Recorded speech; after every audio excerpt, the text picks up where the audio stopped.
roads of Illinois serve to farmers and ranchers in central Illinois and the Midwest.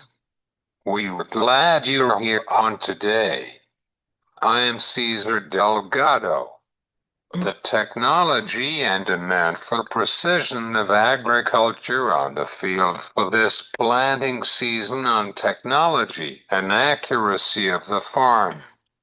Now he's joining us on the show is Bryce Baker from Precision Planting in the headquarters in Fremont, Illinois. The commodities market is characterized by the trade barriers in supply and demand, but we will see a rally in the grains and livestock, fertilizer.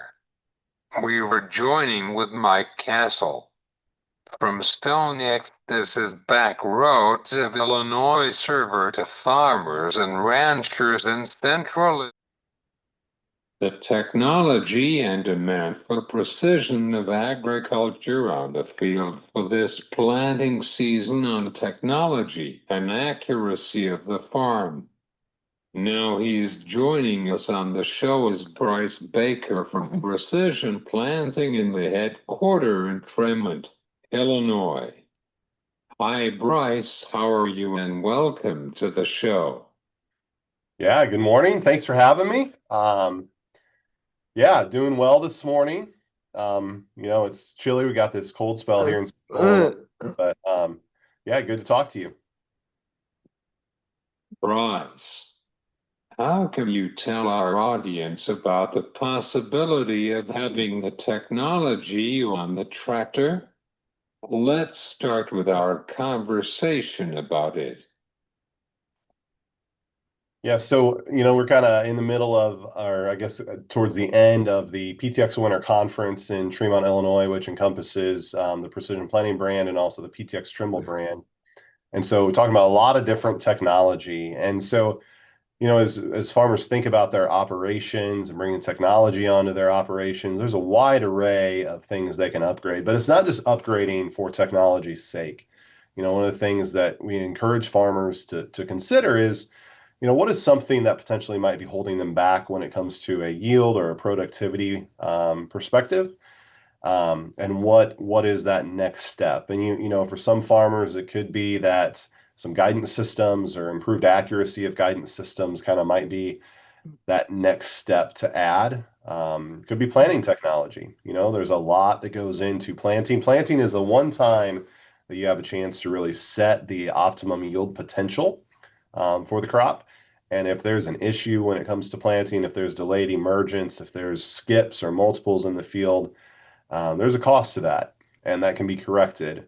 And so, we're showcasing different technologies there from a planting perspective. And then also on the sprayer, a lot of farmers have sprayers and they want to do that spraying in a timely fashion.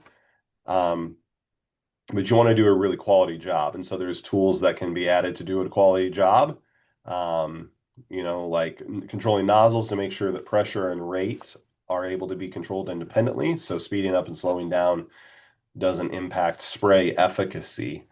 And so, a lot of these products from the Precision Planting brand or the PTX Trimble brand are able to be added to the equipment that a farmer would own today through a dealer for either of those brands, and can be upgrades applied to equipment for the upcoming growing season in 2026. What is your thoughts on the economy for this technology in farming? We know that the farm economy is not great for right now. Yeah, so totally understand the economic situation that we're in, and farmers have a lot of additional income to make major upgrades. And so I would say there's really two things. One, don't forget the basics. Don't forget the foundations on equipment that really make things work well. So things like on the planter, don't neglect plant maintenance. Even if there's not a lot of extra income, even if the profit is small, don't save $1,000 or $3,000 on some wear parts that'll cost you $30,000 or $50,000 in lost productivity, lost yield, because there's something worn that affects depth, affects germination, impacts emergence. Um, Secondly, if this is not a year where the financials on your farm work out to make any upgrades or add any technology, use it as a year to observe. So use it as a year to observe. Do I have consistent emergence? How well is my weed control?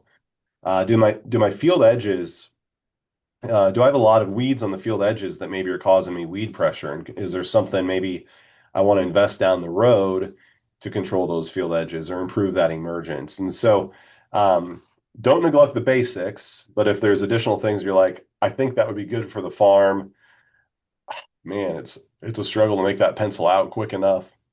Use it as a year to think about where are the areas of improvement that you want to make when the time comes that improving the operations on the farm is a possibility. Do you have any financing for your equipment's price? Yes, so through the precision planting dealers and or the PTX Trimble dealers, we do offer farmer financing. All of the dealers in the network for those brands can offer financing through AGCO Finance as something they could offer. They may use some other financing company, but yeah, there are financing offers with some fairly attractive rates that can be offered to minimize the upfront burden on the grower of making a more expensive purchase and having to pay for all of that upfront. There is financing available to spread out that financial risk over a longer time period. Of course. What is the new product to offer from Precision Planting in 2026? So there's two really exciting new products I'll highlight here, one for the sprayer and then one for the planter. So um, on the sprayer, so in recent years, many businesses, including Precision Planting, have announced and brought to market targeted spray systems, which essentially use some type of sensor or camera to identify where weeds are and then spray where those weeds are located. Um, so what that allows is then nozzles can be turned off where weeds are not present. So when spraying a contact herbicide, essentially you can save based on the percentage of field that does not have weeds growing. So with that, we know that controlling weeds residuals are a big part of a weed control program. Residuals help to suppress weeds, have fewer weeds the contacts need to kill, make contacts more effective, and so on. And so with this targeted spray technology, one of the questions that comes is, hey, what about residuals? What about I apply some fertilizer with my pre-pass? I want to put fungicide on or cotton picks or something with in a broadcast application. How does that work? And so the need to be able to save money by only spraying contact killing herbicides where weeds are present, but also then being able to broadcast without having to make two passes or something of that nature is pretty important. So this year, Winter Conference announced is a new product that will be very limited for this upcoming growing season, and then hopefully later in the year will be more widely available for purchase. But it's called Symphony Vision Duo. Symphony Vision Duo works with the existing Symphony Vision system of Symphony nozzle control, Symphony Vision cameras, and targeted spray capability, but adds a second nozzle control or a second nozzle set to the boom. And the way it works then is you put your broadcast solutions, so residuals, fungicides, potentially any fertilizers in the main tank. And then there are concentrate tanks that would be on the sprayer that have your contact killers. So as we spray through the field where no weeds are present and are seen by the camera, the front boom or the front rank of nozzles sprays that mix in the main tank. All the while, pulling from the main tank into a mixer is this secondary tank that then pulls in the right amount of concentrated contact herbicide and creates a mix really that pulls from the main tank, pulls from a concentrated contact killer tank, mixes that, has that in the secondary boom. And when the camera sees a weed, it switches from the primary boom, which is spraying the residual fertilizers, etc., only, to the secondary boom that is spraying the residuals, the fertilizers, and so on, plus contact killer herbicides, and sprays that where the weeds are. So the whole field gets sprayed with your blanket application, but then only where weeds are is the contact killer used. And so Do you have any thoughts on more corn acres in the year? What's the best regards to the crop with your technology? just think about your corn acres, obviously there's the price consideration and so on. One of the things we've highlighted at the conference that can kind of help guys cover acres. I know there's, the average acres that folks farm is increasing every year in general and so on, but the ability to cover acres faster with higher speed planting devices like speed tube or like the orienting arrow tube could kind of help if someone is choosing to add more corn acres this year and need to cover those acres. Kind of the higher speed planting that'll allow for accuracy, so you don't go backwards in accuracy and seed placement, but allow for covering those acres in a timely fashion. Really could be a benefit for those farmers who maybe have more acres. Now, of course, this is where the farmer's going to say, well, why would I plant more? It's not worth anything. Again, back to kind of the things we can control versus can't control. Do the best job with what you can control, um, and then be as wise as you can about those things that maybe are not exactly in your circle of control. Do you have any final thoughts about the data from your technology with the AI factor? Yeah, artificial intelligence is exciting, has exciting potential in some of its applications. One of the applications where AI is being widely used within the precision planting product line is with the Symphony Vision products. Symphony Vision products have the cameras on the sprayer boom that then are recording where weeds are present, where they're not. But then from there, actually feeds that data into the 2020 monitor in the cab and can move it to the panorama system. So the panorama system is something that can be accessed on an iPad, a phone, a computer. And there's some analysis that's done then with that data. And so one of the neat things that's being shown at Winter Conference are a lot of weed maps. So there's this metric called weed severity that is produced by the Symphony Vision system and a map of weed severity. So the reason to explain what weed severity is, if you have a herbicide label, many times the herbicide label says, hey, spray this rate for weeds this size, and for high density weeds or larger weeds, spray a higher rate. And so weed severity takes into account the number and the size of weeds. So you can understand, all right, well, if I have a higher weed severity, that's probably where, based on the label recommendation, a higher rate of that active ingredient would be worth having.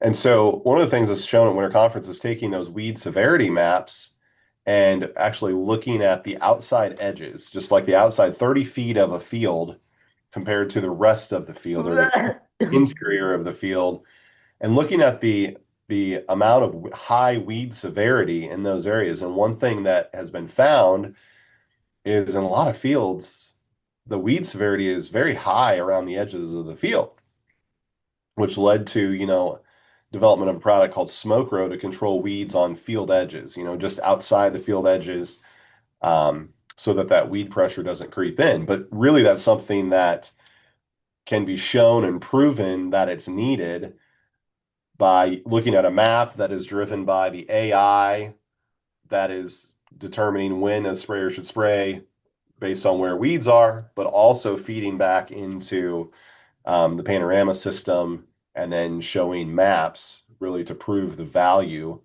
of that AI. Of course, it's pretty interesting about the eye for this year. We were watching for that. Yeah, it's a pretty neat system. Not only neat, but also something that I think farmers can find real unique value in, both in herbicide savings from the cameras, turning nozzles off where there's no weeds, but then also, um, just the data, seeing a map of weeds. So you don't just have to remember it. That's something that is new information for a lot of growers, is being able to look at that map. And so a lot of value and potential value there. Thanks, Bryce. I enjoyed our conversation for today. The commodities markets is characterized by the trade barriers in supply and demand, but we will see a rally in the grains and livestock fertilizer. We were joining with Mike Castle. Mike, how are you right after the NFB convention? Doing good. Good to be back with you. Pretty much just trying to stay warm at this point. Of course, it's been so cold. Oh yeah, and only getting worse, unfortunately. Mike, let's discuss about the world supply and demand from last week. What was your thoughts with the numbers? Yeah, I mean, obviously a pretty big bearish surprise across the board, whether you were looking at, the WASD side with domestic carryouts, corn, beans, and wheat all came in heavier than expected. Same on the world side of things, pretty bearish there. Even D1 stocks numbers were all higher than expected. So, pretty much everything that you could really look at came out pretty ugly, and obviously the price action reflected that immediately. Last Monday, Tuesday was pretty ugly sell-off, major drop in corn, but that has since kind of spurred some end user demand. Today we got our export sales report a day late because of the Monday holiday, but massive sales across the board, and that's for the week ending 115, so that would be in the aftermath of that report. And I think that's kind of a silver lining there, is that we got cheap enough that it kind of kicks up this demand. Just to kind of put today's numbers in context, that 157.9 million bushels of corn sales, that's nearly a 5-year high. Our Milo sales were the same, almost a 5-week high, but even beans, wheat sales both very strong as well. Beans, I think, were the highest in like 14 months. Wheat was a 9-week high. So again, very nice to see that uptick in demand. Part of the weakness in the dollar helps on that side as well. But obviously after the Jan WASD, we're kind of locking in the domestic supply side of the equation, which makes the big question mark moving forward here on the demand side when we're talking about the domestic balance sheet. But one of the weirdest things that USDA opted to do was increase their feed and residual estimate again on corn up to an all-time high of 6.2 billion bushels, despite a dwindling cattle supply. So we've kind of been digging into this more here this week to try and, I guess, better assess what we think is kind of more realistic. And I do think USDA is probably overstated on the feed side of things by roughly 300 million bushels. And again, I mentioned this big strength on export sales or corn export inspections. Any metric you want to look at is just blowing past record paces this year. And USDA's current estimate at 3.2 billion bushels, that's already an all-time high if realized. I do think we'll surpass that as well. So not all of that will, make its way to ending stocks, but I do certainly think, we'll probably work higher moving forward on that side of things as they eventually address that. So, I think overall, uh, the other changes they made, the soybean side kind of made sense. What everyone was looking for was a cut to yield on both corn and beans, but corn went up, beans stayed the same. I don't think that's, necessarily a huge shock on the soybean side of things. The expectation was for a pretty small cut. Ending stocks did get bigger. We saw USDA shave off some more export demand down to 1.575 billion bushels. That's starting to feel more realistic, but I do think it's also worth keeping in mind, now that we this week got reports that China hit their target of that 12 million met ton number. That's just over 440 million bushels in U.S. units. But we're obviously all these headlines about the excitement of, okay, China fulfilled their commitment, but the reality is that's still our smallest soybean sales to China in 19 years, if that's all they buy. And it raises the question of what's going to happen with the rest that they've committed here. When we had that handshake trade agreement back in the fall, what was reported was that China would buy another 25 million met tons a year of beans for the next 3 years. That seems certainly like a lot more than they'll need from us, given how congested they are at this point, how much they ramped up Brazilian imports ahead of their eventual trade deal with us. So supply there is heavy right now. Obviously Brazil soybean harvest is just now kicking off. The expectation there is for yet another record crop. Combined South American soybean production is looking at its fourth consecutive yearly record. So there's a lot of soybeans out there. Again, I don't think China's going to need that from us. I really think a lot more, importance is going to be placed onto the domestic side of things moving forward. And that's why I think a lot of these upcoming policy decisions are going to play a lot bigger role than they typically would. Are we going to see more fertilizer for the corn because of the yield numbers on Jan report? Yeah, absolutely. And I think that's a really good thing to kind of keep in mind is just how much nutrient removal we had with these huge yields. And obviously, there's been a lot of debate on the acreage side of things, but USDA ending the year at effectively 98.8 million acres of corn planted. That means massive nitrogen demand. We've got it estimated as the second largest on record. So obviously, coming into the season, we're kind of I guess you could say playing from behind. You kind of tighten supply up when you have such massive demand. So, here we sit in the dead of winter, obviously, but spring season will be here before we know it. So that is certainly a consideration to kind of keep in mind here. I think we had a pretty decent fall season in terms of nitrogen applications when you're looking at the anhydrous side of things.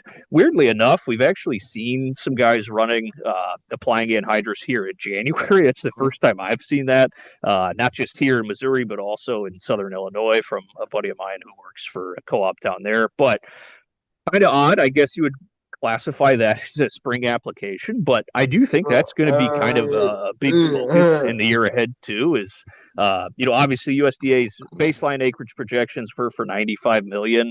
When they first came out with that kind of sounded huge. Obviously, if you just look back in history, that's a big number. Obviously, looks small considering the fact that we just hit the highest we have since like 1936 this year.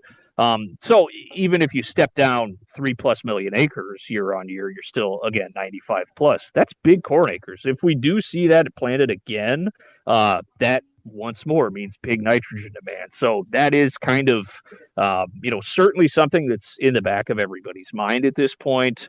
The phosphate side of things, I think, is where that'll become really interesting. You saw a lot of folks skip their applications this fall, maybe opting to, go for a spring application instead. And back in mid-November, when we saw the announcement of tariffs being removed, we did get a pretty significant correction in the phosphate market. Looking at Q1 values, basically with the expectation we would see more Saudi imports coming this way. But I think just from a global fundamental perspective, it certainly feels like things are swinging back the other direction, given the fact that China is expected to restrict exports until potentially August at this point. Sulfur costs have gotten really high, which has slowed production of SSP in a lot of places, most notably in Brazil. Again, that could potentially shift more demand to the DAP MAP side of things and then drive up prices there. Honestly, just phosphate domestically stays tight until we see something done with the countervailing duties case. Maybe that finally happens. It does sound like we're finally getting some government pressure with a headline this week referring to Mosaic and Nutrien as a duopoly in the phosphate sector. Just kind of, obvious, like it's a fact, right? Like those two companies together control over 90% of our domestic phosphate production, but it's very rare that you would see the government actually use language that strong. So I guess maybe I'm just being an optimist here. Obviously, we've had these duties in place for over 5 years at this point, so it's not super likely that something gets done, but this is certainly the most momentum we've seen, in that direction for pretty much the entire time that these duties have been in place, to be honest. So it's a positive sign. Hopefully, it can lead to something at some point. But the other thing I'll say is, we're seeing these government payments to farmers. There's talks of another round potentially coming in the works at some point in the months ahead. And what that does, even though fertilizer affordability looks really bad, and again, I mentioned kind of a soft fall of phosphate demand, a big part of that obviously is this terrible affordability. And even with that bad affordability, when you see these government checks and, to your initial point here of the big nutrient removal from these high yields, that could mean, kind of artificially inflating the demand side of things, even though affordability is bad because, okay, we just had these big yields, this big nutrient removal. Okay. I maybe thought I was going to skip applications this year and mine the soil, or maybe just put on, a maintenance rate. But now maybe that does drive bigger demand. So this spring, I really would not want to be the last guy to buy my phosphate. I really don't think waiting till the last minute is going to be a good move, especially, if you run into logistical issues with the river on reopening here in the months ahead. Obviously, it takes time, even though we should see those Saudi imports start making their way here. It takes time to get them from the ports into the Midwest where it's actually going to get applied. So again, I just wouldn't want to be the last one to the table here, especially, given the fact that we've actually finally seen some downward correction to phosphate prices. It's still very expensive. I'm not going to try and sugarcoat it and act like this is affordable by any means, but we have, certainly improved from where we were at, over the summer or even the fall season. So that's a positive, but again, there could be some potential for really squeezing supplies here this spring if everybody's waiting for the last minute. Fertilizer and corn yield is a good combination, right, Mike? Oh, yeah. Finally, what is your position on the corn markets for this year? I think, again, like I kind of alluded to earlier, I think the policy side of things is going to play a very big role. And I don't just say that for the US, but other places as well. And, obviously a lot of talk this week was about the potential for trying to push E15. That, seems to have failed. I don't think that's, a huge shock by any means, but obviously, your grain bodies, everyone, RFA, whoever else in the ag sector are going to be pushing for that hard. And I don't think you're going to see them stop doing that. But it does matter, not just for corn itself, but also for the soybean side of things, right? We're supposed to get some, updated guidance from EPA sometime next month. And again, you're looking at both, the biofuels market from the corn and soybean side of things moving forward. If you look somewhere like Brazil, obviously their domestic policy isn't something that we're, keeping a super close eye on, but it does have an impact because now they've got their E30 mandate. Obviously, we're still trying to struggle to get to half of that. But that's keeping a lot more of their corn at home, which is, again, playing a role in why we're seeing such big export demand from the U.S. And, if that's going to be the case, if they continue to expand corn demand on the ethanol side of things, if they ramp up their own domestic usage, that could kind of keep a longer-term support under the demand for U.S. corn exports. Whereas on the soybean side of things, we continue to lose this market share. So the domestic market becomes that much more important on the soybean side of things. We're now, crush is forecasted to account for over 60% of our total soybean demand this year. That is the highest, in decades, if not on record. So that crush side of things is becoming more and more important. And a lot of that comes down, again, to this policy support. So that's going to be one of the biggest question marks in 2026, in my opinion. And again, we need that support and we need certainty is really another big aspect of this is even if you get a ruling that's maybe a little more bearish than expected. Maybe SRE allocations favor the energy guys more than they do the ag side of things. Maybe we don't see as big at blending mandates. Having certainty still allows those investment decisions for expansion to get made, right? Even if it's something you didn't want to hear, if you at least have some certainty, you can make those longer term decisions. And if we're going to see soy crush continue to account for a bigger role, which is again what's expected, you need to have that certainty to actually see these folks make those investment decisions, right? This is not just okay, let's start doing it. These are years long planning processes.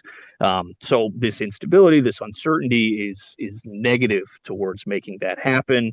Obviously there's tons of details that are going to have to get ironed out, and I'm guessing there's going to be plenty of back and forth for the remainder of the year, but that's really something to keep a very close eye on here moving forward, and how that influences planning decisions, right? I kind of again mentioned we're in the dead of winter, but spring is now not that far away. So if we do, get some favorable rulings and we're going to, remain supportive of domestic soy crush, we're going to need the acres, right? So how can soybeans buy acres away from corn or whatever other products? That's going to be a big question. Watching the relationship between corn and soybean prices, it still, again, seems like we're going to see pretty heavy corn acres next year, but that's going to be a big question mark. Certainly one of the things that'll be important to watch here as we move forward and get into our spring season before we know it. Thanks, Mike. I enjoyed our conversation for today. You have a great day. Thank you very much. You do the same. This is Mike Castle from StoneX Financial Services on Back Roads of Illinois.